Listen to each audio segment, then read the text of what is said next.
What's up, y'all? I wanted to do a divine counterpart reading and to just get any clarification for you. I'm using the energy oracle cards starting out. We're going to also use the White Newman tarot deck as well, and the Sacred Creators oracle deck as well. So we're going to start out and just kind of see what it is that's confusing you right now that you need clarification on. And it's going to be for your partner. It's not specifically masculine or feminine, but yeah, I just want to point that out. We have patience. Patience. There's something about needing to allow the embodiment to fully happen and kind of get from start to finish in order for you to, I'm getting something about assuming the next move. So there's something about needing to allow embodiment to happen.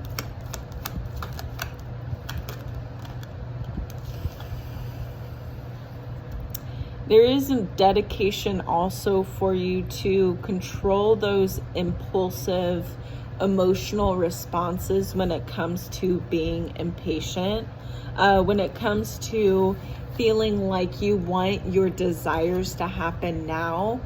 It's kind of like the divine is needing to see that you can commit to being dedicated to like this dream to the very end, no matter what it is that the ending is. Because I'm getting that you're kind of still like, let me try to see if I can get like some kind of, it does seem more like a little after halfway, but there is still room for changes to happen, for things to happen with the divine, in terms of the divine's part. I'm getting that you have done like your part when it comes to what you need to change, and now it's like the counterpart's time to embody the change. I'm getting that the counterpart is working on fear and something about trusting themselves and what it is they feel as the counterpart. Because I don't know really, I can't get details if the counterpart knows that they're even like a counterpart, if you will, that there's someone else out there that's so similar as a counterpart to them, that like you are to them, if you will. So we have indecision in second chakra, Archangel Ariel. Interesting. Yeah. I want to go into actually 36, Archangel Ariel. Pretty cards. Intimacy and creativity. So it is urging you to get creative.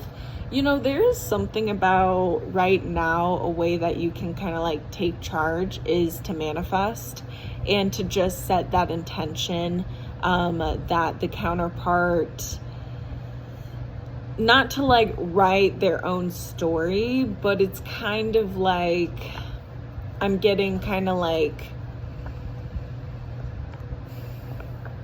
the experience where you guys are united together.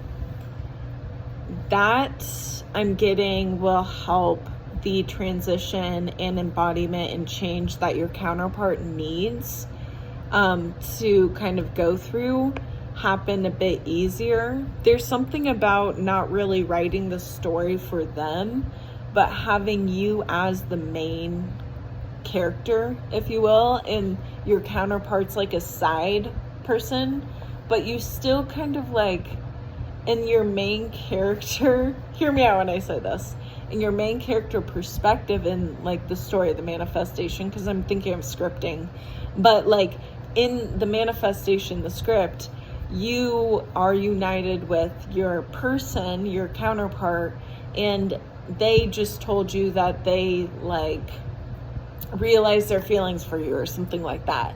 Something where they have gotten through all of those blockages that they have to deal with right now. And it's like you're kind of setting the scene or setting the stage, but it's through your perspective as the person where your counterpart has gotten through those obstacles, if you will. And this is a way for you to be able to get through that desire of it happening so that it does happen, because you have attachments to what you think the desire, like what you're going to feel like when it happens and everything.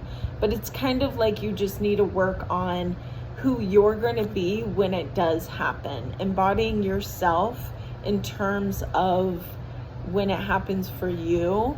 And that will help the outside as well, your counterpart, embody who they need to be for the union to happen. It's so interesting, okay? It's like I'm getting something about just a mirror reflection. So maybe like working on also, the more you work on patience, the more your counterpart works on patience. The more you work on working on deciding, really. And there's something about listening to your soul, listening to your intuition, your own judgment, your own influence. With your counterpart, they're going through that where they're like not sure how to go about this. I'm getting that tuning into Archangel Ariel is going to be really helpful for this process. The way that you can, I'm getting, help out your counterpart is by helping out yourself first, by embodying the energies that you need to, by releasing also. Don't forget that when you embody, you need to have room to embody. You like cannot take everything, all right, and just keep it all. You have to release it in order to have that room, that space for peace and everything. So we have, what do you really want? Okay, what do you really want? Yeah, definitely creating.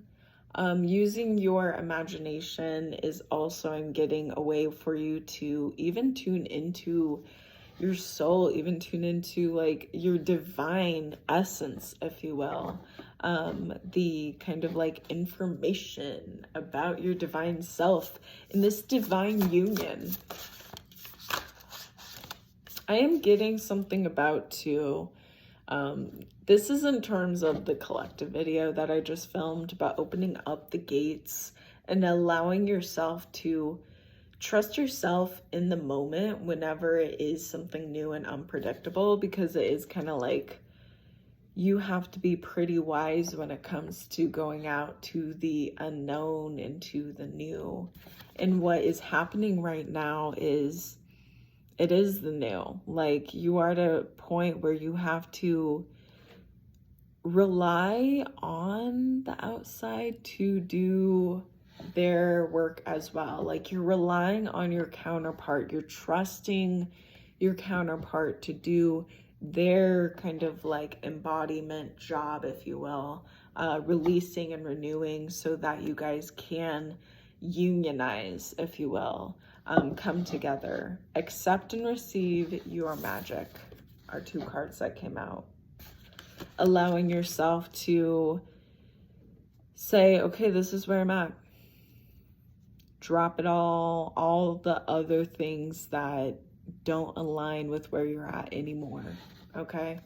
I'm getting that also. I just got this interesting kind of feeling that it's like you have been thinking of yourself in a certain way, and you just realized recently that you're no longer that type of person, I guess. Like, your standards changed, your beliefs changed, you experienced things. And I'm getting that this way of understanding yourself and where you're at is a way for you to also see your counterparts, what they're going through too. Because it's kind of like they're going through something where they are realizing that they're different too. Their identity's different. Their beliefs are different based off of also their own experiences just like you. Find your sacred flow. Okay. So this could be a cool, like, yeah, this would be a really great way, finding something in a way of finding, if you will, in the way of embodying, because really finding your sacred flow is like you're embodying what is sacred. There's something about sacred that's coming up that I'm like, there's something I need to dig deep within that. Sacred mirrors. Sacred. Sacred. Why do I... Sacred. The distraction of shiny things. You know, with this like counterpart, you might have had... you might have lived the human experience with this counterpart before. And I'm getting that with the distraction of shiny things, it's like in this lifetime, you know how we're like, we have all this cool technology.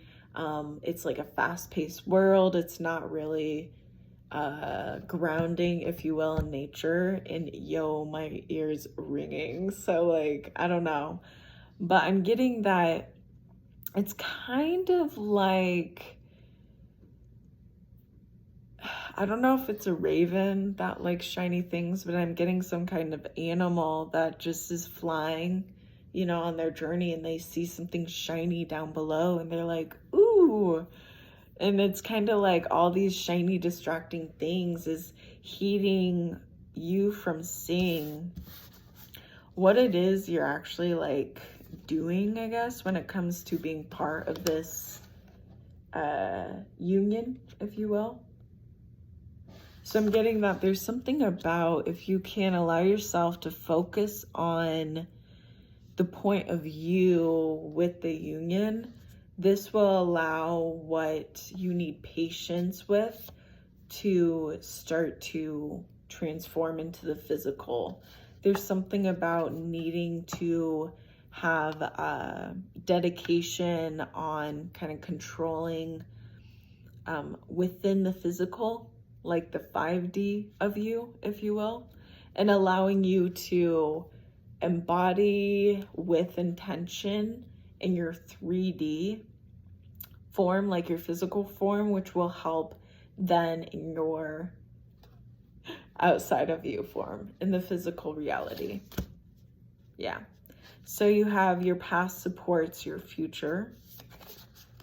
We have integrate your knowing and fall in love with your own story. So I'm going to end it on that note. For this, I want to use the tarot though. Your past supports your future, integrate your knowing, and fall in love with your own story.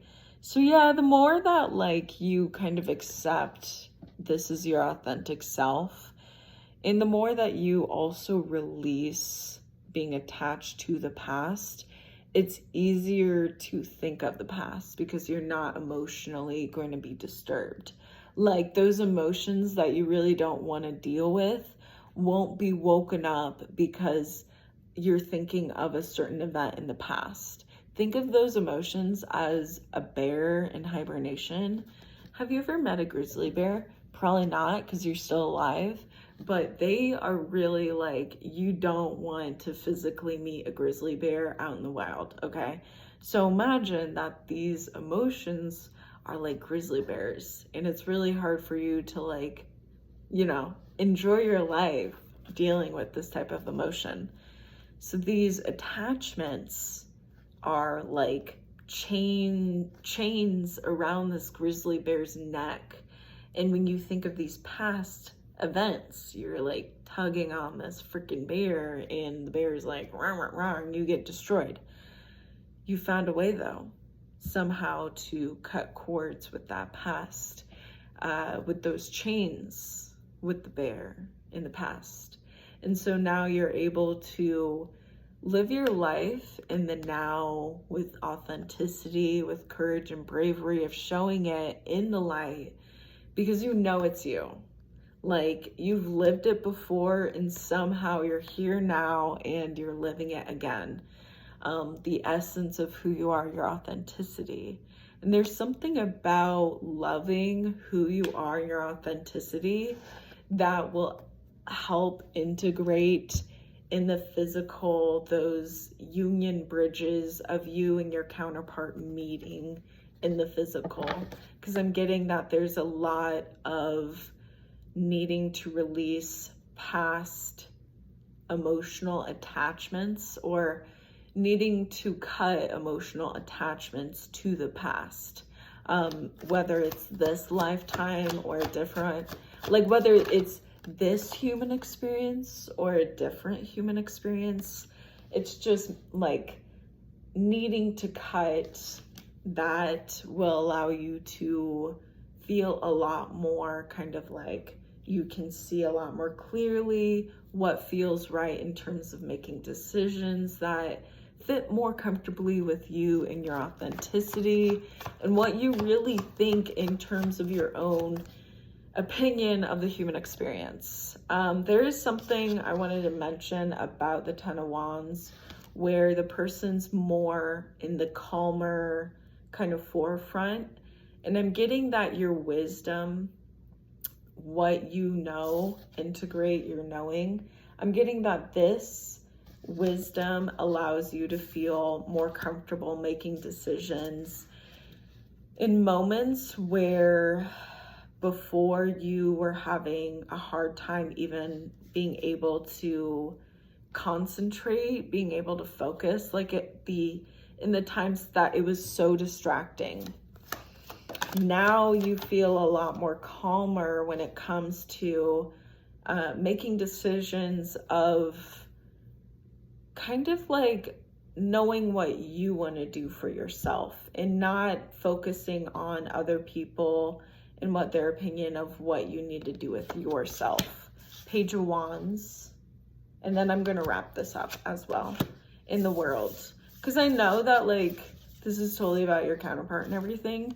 But really though, if you work on yourself and you improve what you need to do, the rest outside of you, which is your counterpart, is going to work out too. Okay, so have no fuss about it. Have faith in yourself, because if you work on you, oh yes, that mirror reflection will show through. So Page of Wands in the world. So as you make those decisions in the calm manner to, you know, to get rid of what is distracting you, to get rid of that kind of distracted focus, because it's kind of like you're focused on these things that don't matter when it comes to what really truly does matter. It's kind of, yeah, when you calmly take off that, like those distractions and everything, you're going to be able to see more of what fits with you and what you want. Because I'm getting that when it comes to your counterpart, there's a lot of power within you that you put like in your counterpart's basket, if you will. There's a lot of water in your cup, if you will, of needs that you would put into your counterpart. And I'm getting that right now with patience, working on how to fill up your cups, because, you know, you probably are like not with your counterpart right now. So like in the time being, find ways that you can fill in your cup, implement them, kind of dedicate filling your cup, and eventually along the way you'll have enough where you can also give to your counterpart. Because I'm getting that too. The divine's like causing this halt, asking you to have patience with the whole plan in the process so that you can figure out how to fill up your cups and keep it at a steady stream no matter what, you know, no matter what is kind of like distracting you from what you really want in terms of your life. So yeah. Okay. I hope you enjoyed that. That was fun. I love it. Yeah, so enjoy the time that you have with yourself. It's fun, discover who you are. Excuse me. A little small burp. I'm gonna go. Bye. Thank you for joining me. I am very grateful that you have joined me, if I haven't said it. I'm grateful for your authenticity and how amazing you are. And you make such amazing difference in the world. Like you do. You matter. Don't forget it, all right? If you haven't said this to yourself yet, say, I love you. Look at yourself in the mirror. I love you. I love you, Leon. I don't know. Why not? Bye.